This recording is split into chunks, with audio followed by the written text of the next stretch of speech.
আসসালামু আলাইকুম, welcome to my new blog video. তো আজকে চলে এসেছি একটু নতুন ভিডিও নিয়ে। তো আজকে চলে এসেছি আমি ছাদে ক্যামেরাম্যান হয়ে, পিছনে যাকে দেখছেন ওনারই ক্যামেরাম্যান হয়ে এসেছি।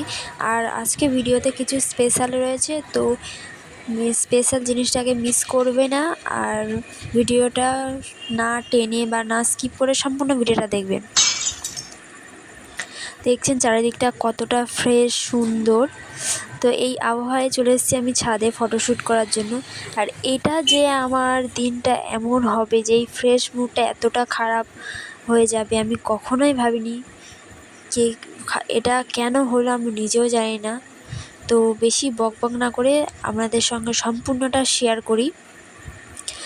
ঘটনাটা আপনাদেরকে দেখাতে পারলাম না, কারণ আমার এক্সট্রা কোনো ভিডিও করার জন্য কোনো ফোন নেই বা ক্যামেরা নেই।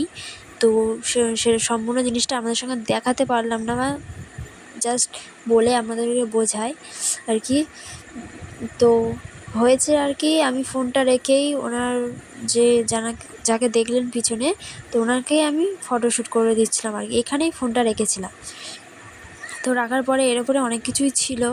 ওই পিছনে কালো পলিথিনটা দেখছি ওটা ছিল, ওর উপরে আরেকটা কার্ড ছিল। তো আমি সেটাই উপরেই ফোনটা রেখেছি। আর কতটা পানি দেখতে পাচ্ছেন ভিতরে, প্রায় অর্ধেকটা মতো পানি রয়েছে। তো ফোনটা ওর উপরেই রেখেছি, আমি বুঝতে পারিনি যে এমনটা হবে।